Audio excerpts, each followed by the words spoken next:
자, 여러분 그럼 이제 우리 이론 수업을 시작하도록 할 건데요. 자, 여기 단권의 합격이라고 되어 있잖아요. 그래서 말 그대로 이 단권으로 여러분을 합격시키기 위해서 여기에 필요한 것들만 좀 담아뒀고요. 앞부분이 이제 문법 파트, 국어학 파트예요. 여러분 목차 보시면 거기 목차에 나와 있죠. 일단 국어학이 제일 내용이 많고 깁니다. 문법 방금 우리가 OT 하면서도 얘기했지만 문항수는 적지만 할 게 되게 많은 파트라서 거기 보면 소제목들이 제일 많죠. 국어학이. 그 다음에 이제 화법작문, 어휘 이렇게 나온 독해 이렇게 있는데 일단 오늘은 첫날이니까 문법을 조금 할 거고요. 문법 파트부터 시작을 할 거고요. 제가 어느 정도 여러분 그래도 학원 한 2주? 3주? 요 정도 돼야 조금 적응이 되실 거예요. 그러면 이제 그때 제가 독해 파트를 동시에 나갈 거예요. 그래서 독해도 같이 할 겁니다. 문법만 하진 않고 문법 하면서 일부 한 타임 정도는 독해를 또 같이 하면서 논리 퀴즈도 공식 같은 거 가르쳐 드릴 거니까요. 그렇게 제가 알아서 효과적으로 구성을 하겠습니다. 자, 그러면 자, 우리 이제 기본 이론 강의 아까 이야기했지만 OT 때 얘기했지만 4달 동안 천천히 이걸 다 살펴볼 겁니다. 그런데 여러분이 하나 주의하셔야 될 것은 가장 자세하고 모든 이론을 다 설명하는 수업은 이 7월부터 7, 8, 9, 10, 10월까지 4달이 끝이에요. 이걸 놓치시면 다시 동영상으로 돌려 들으셔야 돼요. 아까도 얘기했지만 11, 12월은 압축 심화라서 여러분이 한번 들었으니까 제가 그걸 감안해서 수업을 진행한단 말이죠. 그렇기 때문에 지금 요 기본 이론 수업이 진짜 여러분이 아무것도 없는 상태다. 제가 0이라고 생각을 하고 거기다 막 채워드리는 거기 때문에 요 수업들을 잘 들으셔야 돼요. 그래야 최대한 이해할 수 있고 여러분이 따라올 수 있어요. 그리고 제가 그냥 알아두세요 하는 거는 읽고 이해하고 넘어가시면 돼요. 근데 외우세요 하는 것들은 외우세요. 그러면 편해져요, 문제 풀 때. 그래서 암기는 암기하라고 얘기합니다. 그래서 그것만 잘 따라오시면 돼요. 자, 책 앞에 국어학 출제 유형 예시 문제 이렇게 되어 있잖아요. 거기 보시면 8쪽에 공공언어 바로 쓰기. 아까 OT 하면서 공공언어 쓰기 문제가 하나씩 고정되어 있다고 했는데 그런 문제예요. 근데 어차피 핵심은 뭐냐? 문장, 어법에 어긋난 문장 바로 고치기예요. 그러니까 문법을 알아야 어디가 잘못됐고 어디를 고쳐야 되는지도 알 수 있겠죠? 네, 이런 문제들이 나옵니다. 그래서 여기는 뭐냐면 국어학 파트에 문제 유형별로 요거는 기출문제는 아니고요. 이전에 기조 전환하면서 작년에 요렇게 문제 낼게요 라고 안내해준 유형이 있어요. 그것들을 여기 실어드린 거예요. 풀이와 함께. 그거 알아두시면 돼요. 참고하세요. 목이 잠기네요, 이상하게. 자,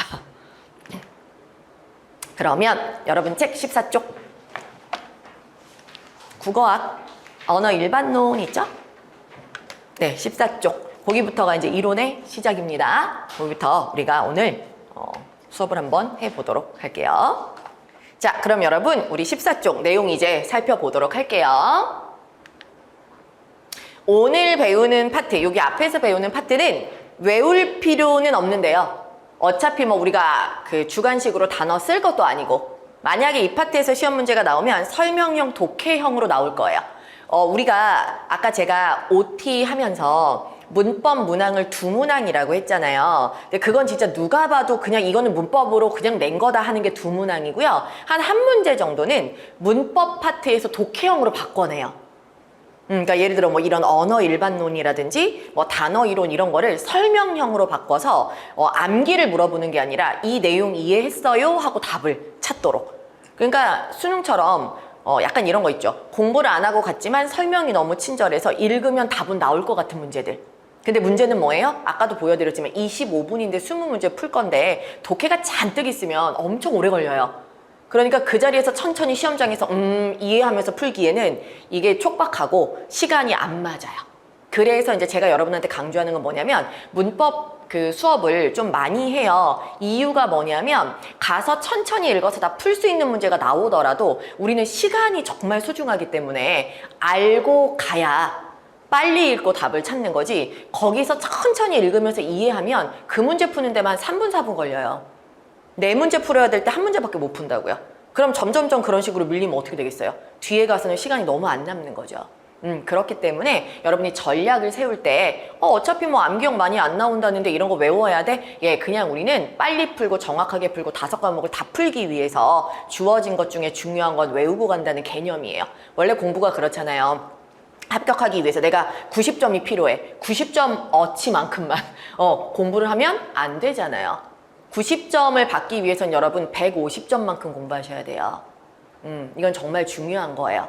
내가 항상 공부는 오버해서 하는 거예요. 절대 딱 맞추면 내 생각대로 딱 맞지 않습니다. 수험생이 딱 맞췄다는 건 되게 부족하게 공부했다는 뜻이에요. 그래서 항상 여러분이 내가 정말로 내년에 합격하고 싶다, 진짜 단기간 합격하고 싶다 그러면 항상 오버한다고 생각. 이거 너무 과한 거 아니야? 괜찮아요. 괜찮아요. 하라는 거에 대해서는 과하게 하셔도 돼요. 제가 하지 말란 것까지는 안 하셔도 되는데 외우세요. 아, 이거 진짜 지금 외우는 거 맞아? 예, 책임질게요. 맞아요. 맞아요. 약간 보험되는 것 같잖아. 예를 들어서 10개 파트가 있는데 거기서 한 파트밖에 시험 문제 안 나올 거야. 그럼 어디서 나올 줄 알고 한 개만 뽑아요? 그럴 수 없잖아요. 10개 파트를 다 공부해 갖고 가야 그 중에서 뭐가 나오든 푸는 거잖아요. 그러니까 항상 공부할 때 의심하지 마세요. 이것까지 다 해야 되나? 이렇게 많은 걸 해야 되나? 의심하지 마세요. 제가 어차피 뺄 건 뺐어요.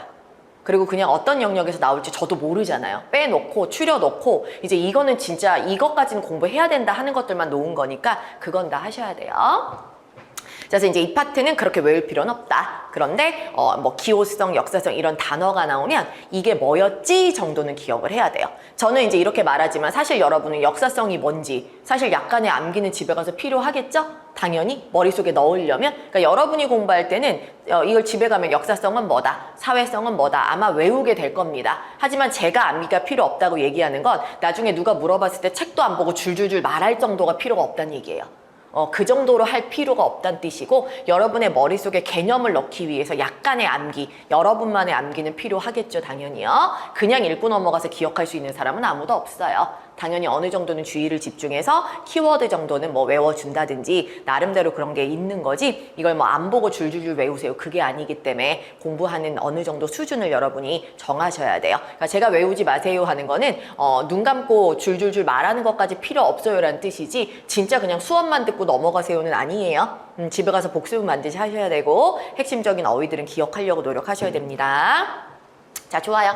일단 언어의 본질. 이 파트는 시험 문제 나오는 건 아닌데요. 그냥 독해형 문제나 뭐 여러 가지 내용에 대비하기 위해서 그냥 상식적으로 한번 배경 지식을 깔아놓는 거예요. 이 언어의 본질 파트는.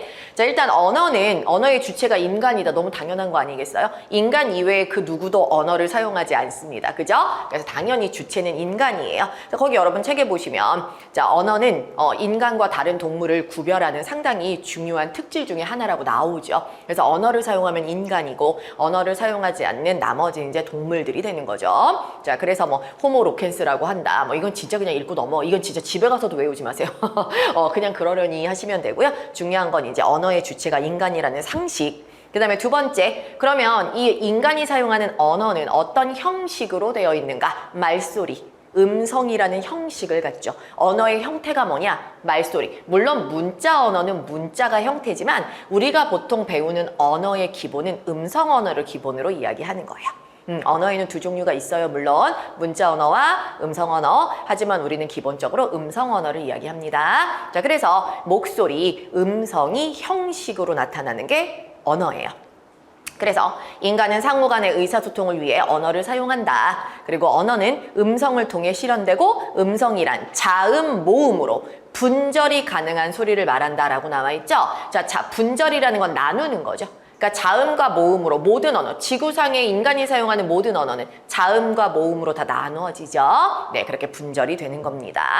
자, 그 다음 언어의 내용. 이런 말소리 안에 내용이 담겨 있어야 언어가 되는 거죠. 아무 의미 없이 인간이 그냥 소리만, 자음, 모음으로 소리만 낸다고 해서 그것이 언어는 아니에요. 반드시 의미를 담고 있어야, 내용을 담고 있어야 언어입니다. 자, 그래서 인간의 사상과 감정을 그 내용으로 담죠. 그래서 언어란 인간이 주체가 되어서 음성이라는 형식으로 그 사상과 감정을 담고 있는 것이 언어다라는 거죠. 여기까지는 시험 문제 묻는 거 아니고 그냥 배경 지식. 자, 밑에 언어의 특성 나올 거예요. 자, 언어의 특성 하기 전에 옆에 날개, 왼쪽에 날개 보시면 언어는 기호이다 라고 보이시죠? 언어는 기호이다. 자, 여러분 기호라는 건 뭐냐면 어떤 형식의 내용이 담겨 있으면 다 기호예요. 무슨 말이냐면 뭐 이모티콘, 그림이라는 형식이잖아요. 그림이라는 형식에 나름대로 뭐 미소, 뭐 눈물, 뭐 이런 사랑 이런 내용이 담겨 있으면 그건 기호예요. 기호란 그림이 기호가 될 수도 있고 때로는 표정도 기호가 될 수 있죠. 노려보는 표정.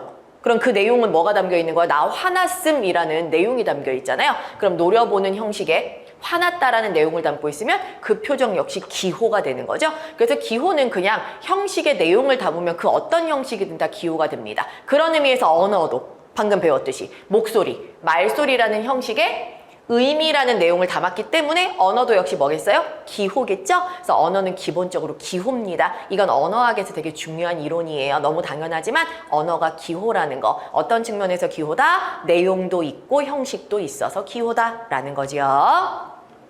자, 그럼 요거 기억해 두시고 이제 언어의 특성 본문에 있는 거 보세요. 자, 1번부터 8번까지 왼쪽 오른쪽 페이지 14, 15쪽에 1번부터 8번까지 언어의 특성 8개가 쭉 나옵니다. 자, 얘네들은 이제 최근에 바뀐 유형에서는 뭐 암기형으로 물어볼 일은 거의 없고요. 이거는 아마도 여러분 독해형으로 쭉 설명하면서 뭐 위에 설명을 뭐 토대로 추론했을 때 알맞은 것은 하면서 뭐 사회성에 대한 예를 보여준다든지 뭐 역사성에 대한 예를 보여준다든지 뭐 이런 식으로 문제를 낼 수 있을 것 같아요. 그러려면 일단 1번부터 8번까지 내용을 이해는 딱 단어를 들으면 기호성은 뭐였지? 체계성은 뭐였지? 라는 정도는 기억을 하시면 좋아요. 키워드 정도 기억하셔도 좋아요.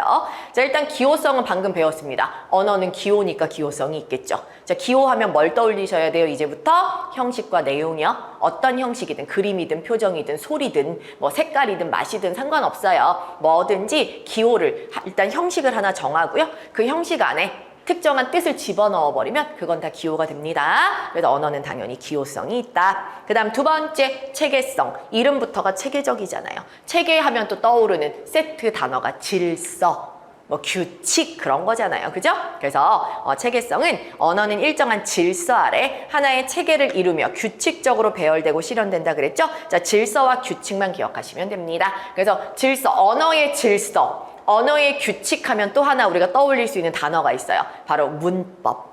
맞죠? 문법이 질서정연하잖아요. 우리가 문법에 질서가 있기 때문에 외국어를 배울 수 있는 거죠. 만약에 질서가 없다면 절대로 언어를 새로 배울 수가 없겠죠? 그래서 언어의 체계성 하면 문법 규칙이라든지 질서 뭐 이런 거하고 연결된다고 생각하시면 돼요. 그러니까 예를 들어 뭐 나라마다 언어에는 다 문법이 있다. 문법 체계가 있다. 뭐 이런 식으로 얘기하면 다 체계성과 관련된 거다. 이렇게 이해하시면 돼요. 자, 그다음에 세 번째 자의성. 자, 일단 자의적이라는 말 단어부터 우리 국어에서는 자의적이라는 단어가 중요하니까요. 자의라는 거는 다른 말로 쉽게 바꾸면 우연히 우연성, 우연히 어쩌다 보니까 그런 의미예요. 자의성은. 그래서 필연의 반대, 우연히 그때그때 상황에 따라 즉석에서 만들어지거나 다 달라질 수 있는 게 자의적인 겁니다. 그래서 상황에 따라 달라질 수 있고 우연히 이루어지는 성질, 그걸 자의적이다라고 생각하시면 돼요. 그러니까 규칙이 없고 정해진 게 없다는 얘기죠. 자, 그러면 언어의 자의성은 무엇인가? 언어의 형식인 음성과 내용인 의미 사이의 관계는 자의적이고 임의적이다.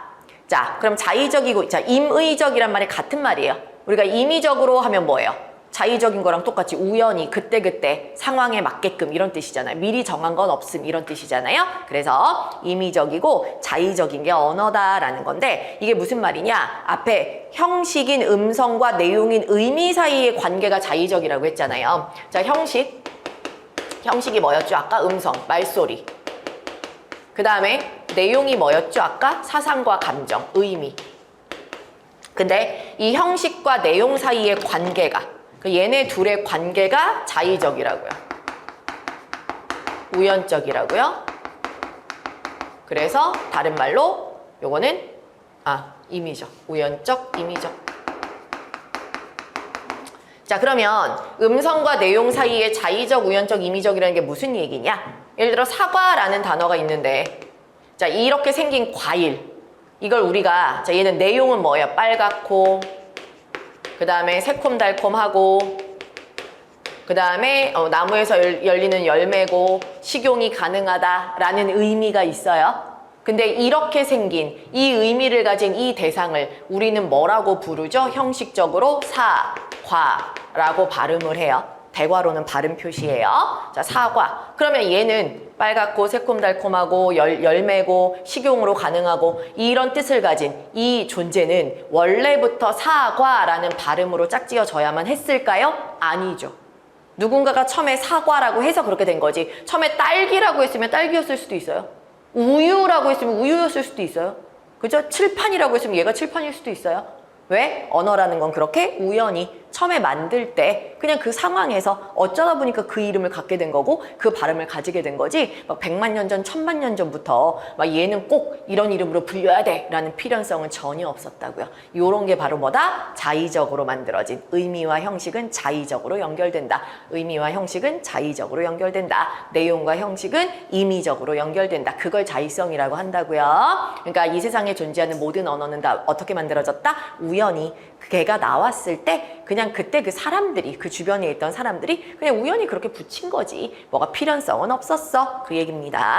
자, 그래서 이렇게 음성과 형식 사이에 전혀 관련성이 없이 우연히 막 만들어졌다는 걸 보여줄 수 있는 근거가 우리 책에 3가지가 있어요. 자의성의 근거. 첫 번째가 같은 의미를 가진 말이라도 나라마다 지역마다 다르게 표현된다라고 했죠.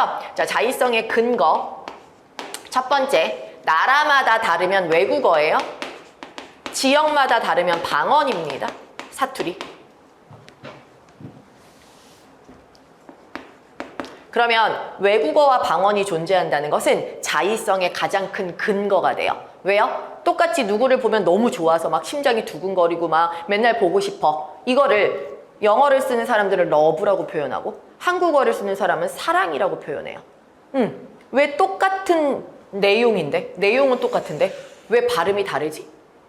왜 쟤네는 러브라고 하고 우리는 사랑이라고 하지? 예, 어차피 발음하고 그 내용하고의 관계는 우연적이기 때문에 그냥 부르는 사람들 마음이에요. 정하는 사람들 마음이에요. 그래서 이렇게 만들어진 게 외국어고 그 다음에 지역별로 달라지는 사투리라는 거죠. 똑같은 대상에도 어떻게 된다? 다 다른 이름을 붙이고 다른 소리를 붙여준다. 왜? 그래도 상관없으니까. 언어란 원래 우연히 그렇게 만드는 자의성이 있는 거니까 라는 뜻이에요. 자, 그 다음에 두 번째요. 동음이의어, 이음동의어. 자, 여러분 동음이의어는 소리는 같은데 뜻이 다른 말이 동음이의어죠.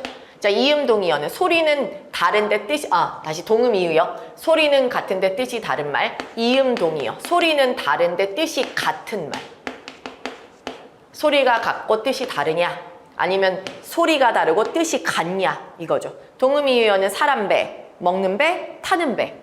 발음은 같지만 뜻이 달라요. 자, 이음동의어는 책방, 서점. 책 파는 곳이라는 뜻은 똑같지만 발음이 달라요. 자, 이런 식으로 발음은 똑같은데 뜻이 다를 것이냐?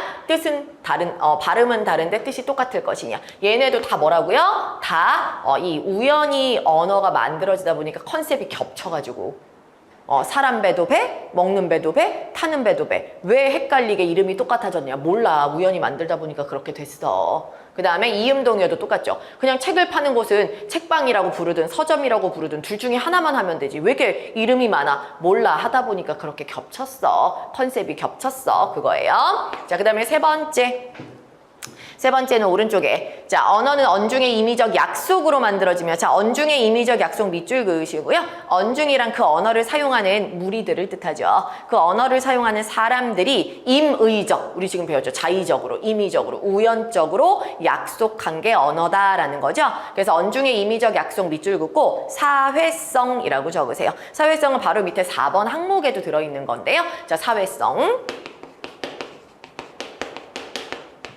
자, 그 다음에 시간의 흐름에 따라 변화한다. 자, 시간의 흐름에 따라 변화 밑줄 그으시고요. 역사성 적으시면 돼요. 자, 자의성의 근거로 세 번째에 등장한 게 사회성과 역사성입니다. 자, 사회성과 역사성은 언어의 특성의 4번하고 5번 항목에 밑에 이어지는 내용이기도 한데요. 즉 다른 말로 바꾸면 그냥 언어의 특성 중에는 자의성도 있고 사회성도 있고 역사성도 있지만 좀 더 크게 포함 관계를 설정하자면 자의성 안에 사회성과 역사성이 포함될 수도 있다는 뜻이에요. 각각의 특성으로 처리하기도 하지만 크게 보면 자의성 안에 사회성과 역사성이 포함될 수도 있다는 뜻이에요. 자, 일단 사회성은 방금 우리가 가장 중요한 단어가 언중의 약속이에요.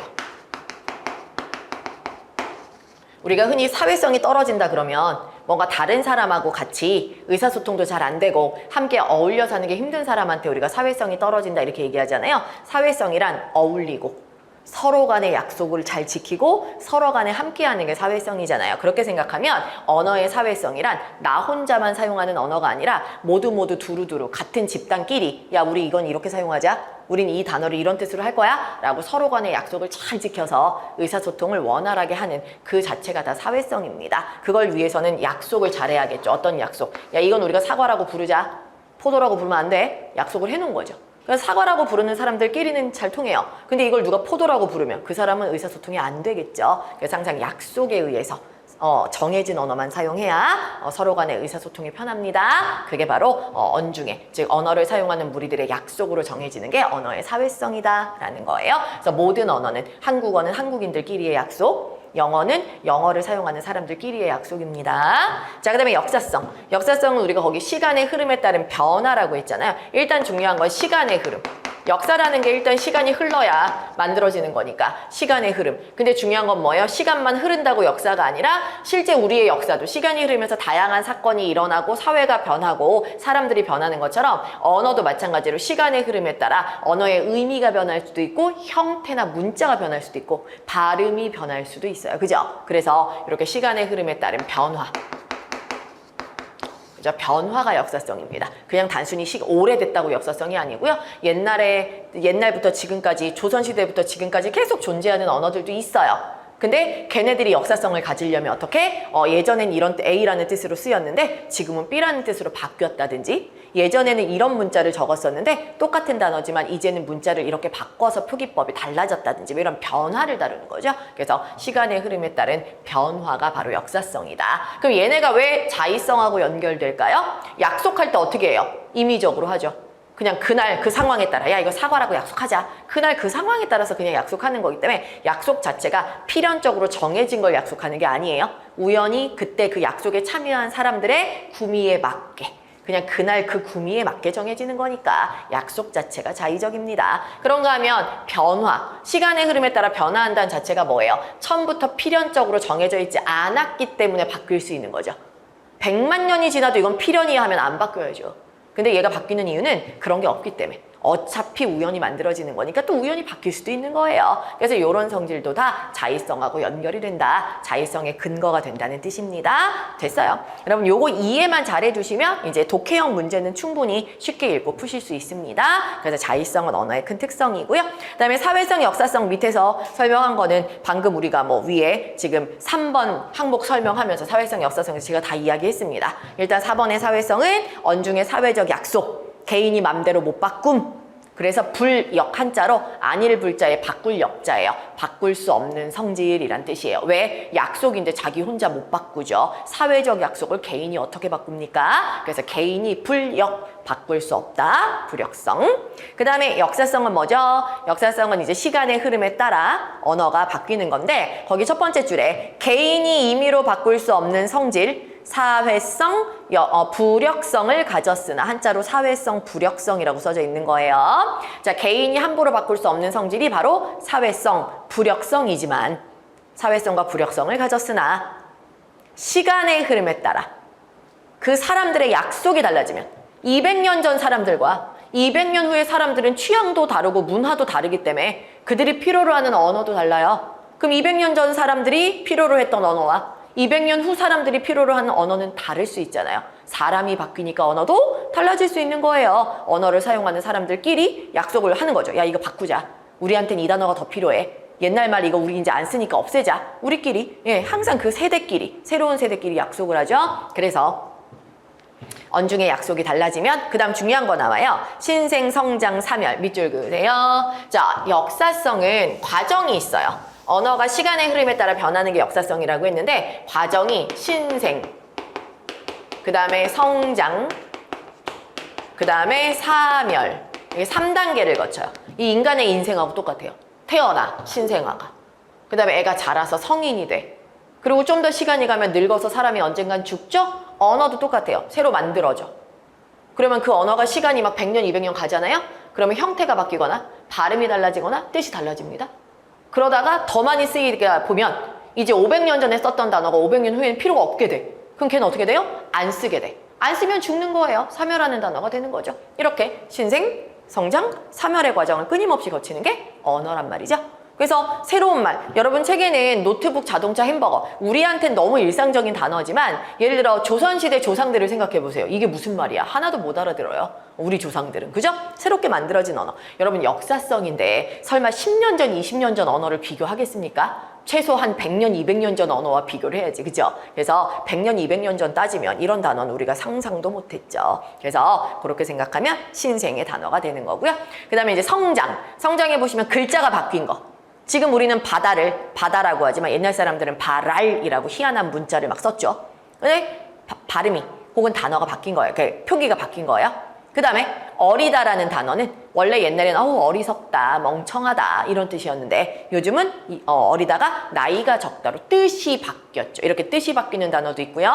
표기법이 바뀌는 단어도 있고요. 발음이 달라지는 단어도 있습니다. 모두 다 변화하면 역사성이라는 거예요. 그런가 하면 없어진 단어도 있어요. 지문. 지문이 여러분 우리 고유어로 숫자 1000이에요. 1000. 1000이 지문이에요. 지문 안 쓰잖아.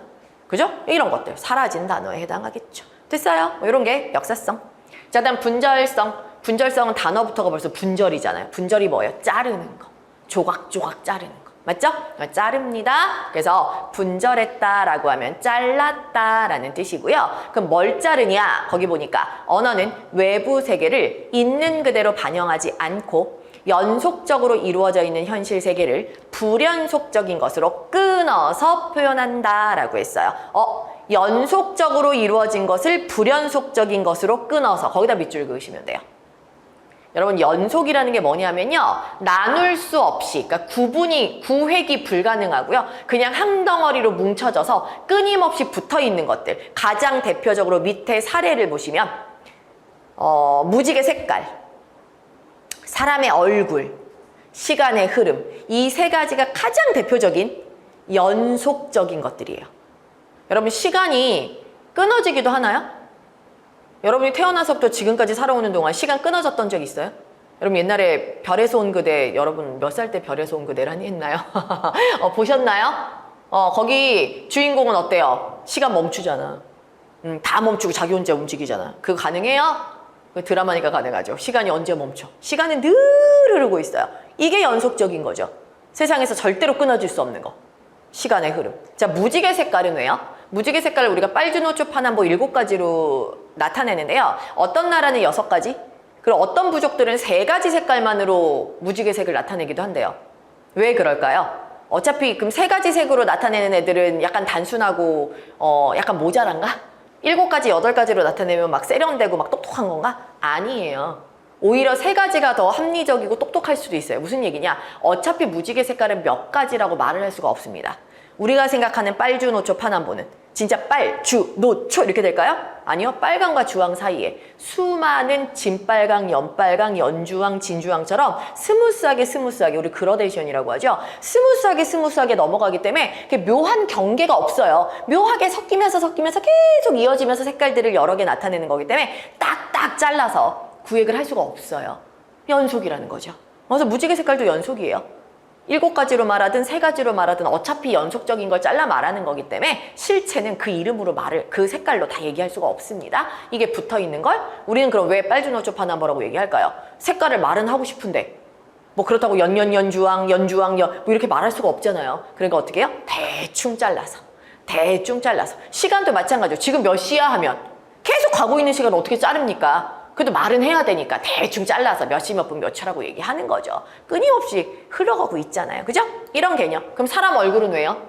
자, 사람 얼굴은요. 그냥 뭐 눈, 코, 입이 딱딱 붙어있기 때문에 눈, 코, 입은 딱 우리가 경계를 딱 잡아서 따로 떼낼 수 있지만 얼굴을 기준으로 이마는 어느 부분까지고 뺨은 어느 부분까지고 턱은 어느 부분까지냐. 그럼 뺨하고 턱하고 중간에 여기쯤 뭔데? 뭐라고 할 거야? 제가 10년만 얼었어도 여러분 이거 했어요. 근데 욕먹어서 10년 전엔 했다고 이제 못해요. 근데 어쨌거나 여기 뭐야 여기? 몰라. 턱이에요? 너무 옆인데요? 뺨이에요? 너무 내려왔는데요? 뭔데요? 몰라요. 몇 센치까지 이만데 어디까지? 몰라요. 붙어 있으니까 빨강 주황 사이에 몇 가지 색이 있냐? 몰라요. 붙어 있으니까 그래서 이게 다 연속이라는 게 그런 개념이에요. 가장 대표적으로 사람 얼굴하고 시간의 흐름하고 무지개 색깔이 다 붙어있다. 근데 우리는 말할 때 어떻게 말한다? 잘라서 말을 해야 편하니까 여기까지 턱, 여기까지 뺨 대충 자르는 거지. 진짜 뺨이 어디까지인지 정해지지 않았습니다. 그래서 이렇게 분절성이란 뭐다? 붙어있는데 우리가 편의상 잘라서 말하는 걸 분절성이라고 한다. 원래는 붙어있지만 편의상 잘라서 말하는 게 분절성이다. 그러면 아파트 동호수 201동 601호.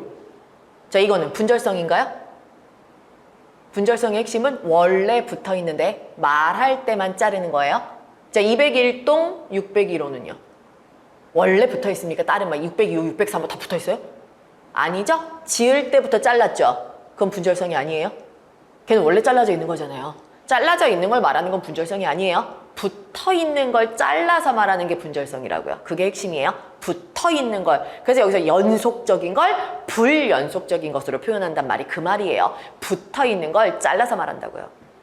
됐어요. 그게 분절성입니다. 근데 분절성의 설명의 세 번째 줄 보시면 언어에서, 일상생활 말고 언어에서 문장, 단어, 형태소, 의문처럼 문법 단위를 쪼개서 최대 단위부터 최소 단위까지 가는 것도 분절성이라고 말한대요. 예전에는 우리 이런 것도 시험 문제 다 나왔었거든요. 예전에는. 그래서 한 번씩 시험에서 다뤘던 적이 있는 애들은 독해형으로 바뀌더라도 이론은 알아두는 게 중요하니까 일단 붙어있는 걸 잘라서 말하면 분절성, 거기다가 언어의 단위를, 문법 단위를 자르는 것도 분절성, 그렇게 기억하시면 돼요. 자, 그 다음에 이제 개방성입니다. 개방은 뭔가 열려있다는 뜻이잖아요, 여러분. 그래서 개방은 열려있다는 뜻이에요. 뭘 열어놨어? 자, 문장의 길이, 그리고 문장의 개수. 인간이 표현할 수 있는 문장의 개수. 몰라, 몇 개인지 몰라. 그냥 계속 할 수 있어. 계속 만들 수 있어. 자, 인간이 사용할 수 있는 문장의 길이 어디까지 긴 문장이 가능한가? 몰라, 내 맘대로 다 알 수 있어. 계속 이어가면 돼. 자, 이런 식으로요. 길이나 개수에 끝이 없어. 한계가 없어. 열려 있어.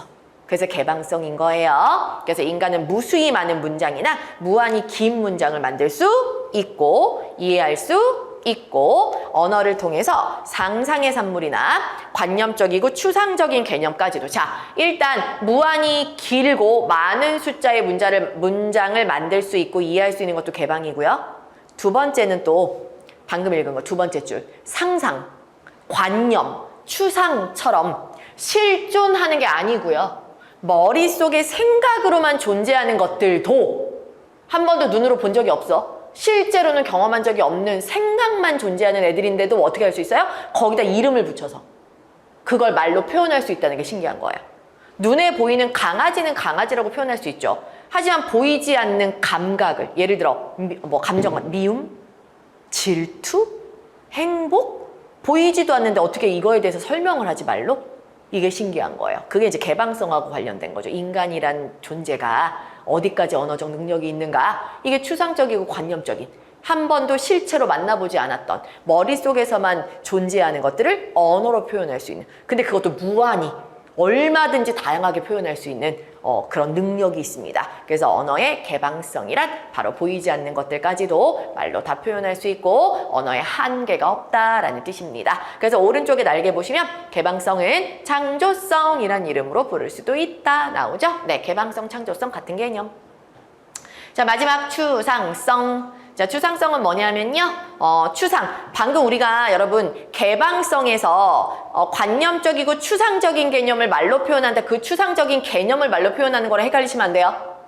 추상적인 개념, 눈에 보이지 않는 것들을 말로 표현하는 건 개방성이고요. 여기 추상성은 뭐냐? 뽑을 추, 모양상, 즉 비슷한 공통점을 가진 어떤 아이들의 공통점을 뽑아서, 뽑을 추자예요. 공통점을 뽑아서 그것으로 이름을 짓는다. 그것에 이름을 붙여주는 개념이라고 생각하시면 돼요. 무슨 말이냐?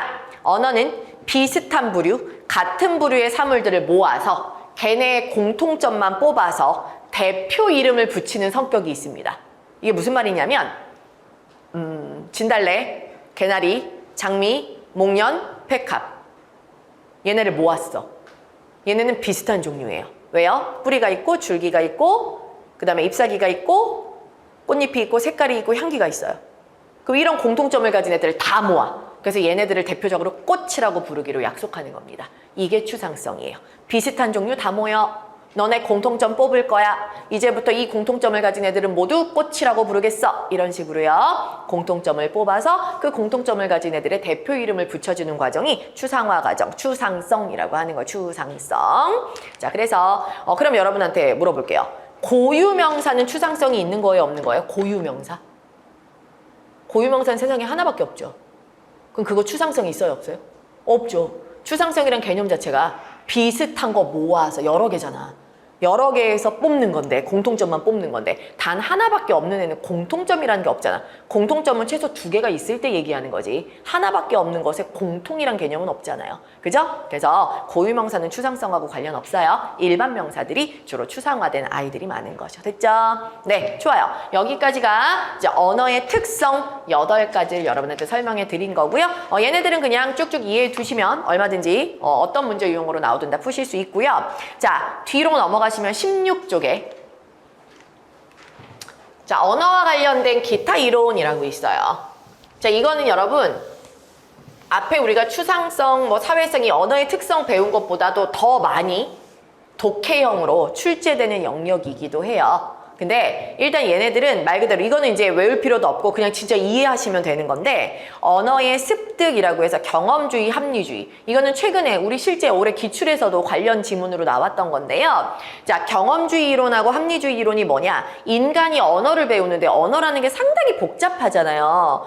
어마무시하게 복잡하고 막 체계와 질서까지 다 갖추고 있는 건데 와, 인간들이 동물하고 달리 이런 언어를 너무 잘 습득하고 잘 사용하는 게 신기해서 도대체 인간이란 존재는 이 언어를 어떻게 배우게 되는 것인가? 이 언어 사용 능력이 인간은 어디서 오는 것인가? 어떻게 습득하는 것인가에 대해서 이제 2가지 이론이 있는 거예요. 첫 번째, 경험주의 이론은 인간이 태어나서 언어를 습득하는 것은 선천적인 능력에 의한 것이 아니라 경험적인 훈련에 의해 오로지 후천적으로만 가능하다는 이론. 밑줄, 오로지 후천적으로만 가능하다. 즉, 언어를 배우는 것은 경험을 통해서. 늑대 소년을 봐라. 늑대랑 같이 사니까 걔는 언어를 한마디도 못했다. 그런데 데려다가 인간이 돌보고 인간의 언어를 가르쳐주니까 나중엔 인간의 언어를 쓰게 된다. 그럼 그게 뭐냐? 경험이 없으면 인간으로 태어나도 언어를 사용할 수 없는 것. 그러니 언어는 경험을 통해서만 습득할 수 있는 것이다. 절대로 타고나는 능력이 뇌 속에 있는 게 아니다. 그냥 경험을 해야만 언어를 쓰는 것이다. 이런 게 경험주의 이론이에요. 자, 그런데 자, 밑에 합리주의 이론은 무엇일까? 자, 합리주의 이론은 자, 인간이 태어나서 언어를 습득하는 것은 선천적으로 타고난 특수한 언어학습 능력. 자, 선천적으로 타고난 특수한 언어학습 능력. 밑줄. 그리고 일반 언어 구조에 대한 추상적인 선험적 지식. 자, 밑줄. 추상적인 선험적 지식. 밑줄. 한마디로 타고나는 유전자, 뇌 속에 뭔가의 기능이 있다라는 거예요.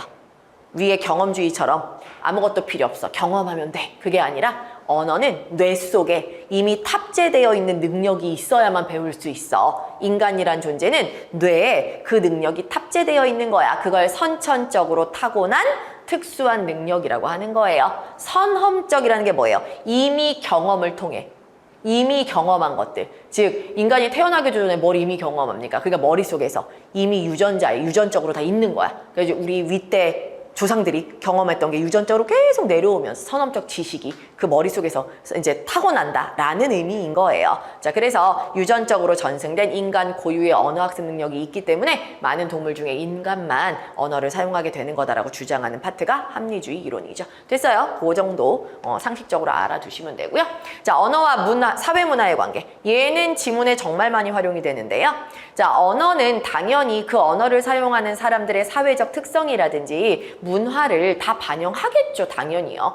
된장이라는 단어가 우리나라에는 있지만 미국에는 없을 거 아니야. 왜? 미국 사람들이 된장을 먹어봤어요. 된장이라는 단어를 만들죠. 자, 이런 식으로요. 그 문화가 반영되는 게 언어란 말이죠. 자, 그래서 거기 1번 보시면 언어는 그 언어를 사용하는 사회가 가진 독특한 문화를 반영한다라고 해서 당연하죠. 그래서 이제 이 예가 되게 유명한 예예요. 여기저기 어디 가면 실제 기출에도 많이 쓰이고요. 여러 번 쓰였고요. 최근에도 쓰였고요. 자, 우리말은 모, 벼, 쌀, 밥 등으로 구별하여 나타내고 영어는 라이스 하나만으로 나타나. 자, 왜 똑같은 건데 모, 벼, 쌀, 밥? 자, 우리는 똑같은 내용, 예를 들어 사과는 심을 때도 사과고 자랄 때도 사과고 수확할 때도 사과잖아요. 근데 왜 얘는 심을 때는 뭐고 다 자라면 벼고 그걸 추수해서 털어내면 쌀이고 그걸 익히면 밥이죠? 당근은 생당근도 당근이고 익힌 당근도 당근인데 왜 쌀은 생으로 있을 땐 쌀이고 먹을 때 익히면 밥이죠? 이건 뭐예요? 같은 대상인데 엄청나게 세분화해서 이름을 되게 자세하게 다양하게 막 많이 지어놨다는 뜻이잖아요. 여러분 언어는 복잡해질수록 발전한 거예요. 발달한 거예요. 즉 우리나라 사람들은 쌀에 대해서 엄청 민감하게 발달한 거야. 왜? 우리는 쌀 문화, 밥 문화니까. 근데 영어 거는 필요 없어. 우리는. 그래서 뭐야? 우리 라이스 하나면 돼. 우린 저렇게 네 가지로 구분하지 않아. 이거죠. 그래서 이렇게 항상 그 문화가 많이 반영되었을수록 그쪽으로 많이 발달했을수록 종류는 다양해지고 도시도 발달하면 복잡해지죠? 언어도 똑같아요. 발달할수록 복잡해지는 거예요. 좋아요. 그 다음에 에스키모. 눈 문화잖아요. 그래서 어때요? 눈. 내리는 눈, 쌓인 눈, 집 짓는 눈, 가루는 별의별 종류의 눈들이 다 있죠. 우린 눈이면 끝나. 첫눈, 뭐 한방눈 해봤자 그 정도인데 이 사람들은 엄청 많은 눈의 종류가 있대요. 전부 다 그 문화를 반영하는 것이다 라고 생각하시면 되죠. 자, 그 다음에 두 번째, 언어는 사회 구성원들이 공유하는 의사소통의 체계이므로 언중과 사회는 불가분의 관계다. 아까 얘기했죠? 그 사회 구성원들, 언중들끼리 약속하는 게 언어이기 때문에 당연히 언어와 사회는 때려야 뗄 수 없는 관계에 있겠죠. 왜? 사회적 약속이 언어다 보니까. 그래서 언어와 민족은 불가분의 관계가 아니지만 언어와 사회는 불가분의 관계. 무슨 말이냐? 민족은 예를 들어 한민족이라도 미국 가서 영어 쓸 수 있잖아요. 그러니까 민족과 언어가 불가분의 관계, 때려야 뗄 수 없는 관계가 아니고 사회와 언어가 때려야 뗄 수 없는 관계야. 반대로 미국 사람이 우리나라에 와서 살면 한국어 써야죠.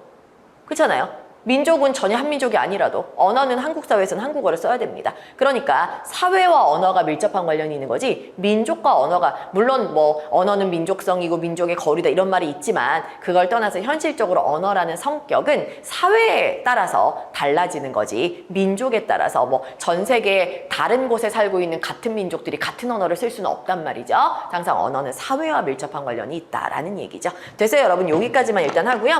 OT 하면서 좀 길어져가지고 쉬는 시간 드릴 거예요. 10분 쉬고 오시면 이어서 뒤에 진도 나가도록 하겠습니다.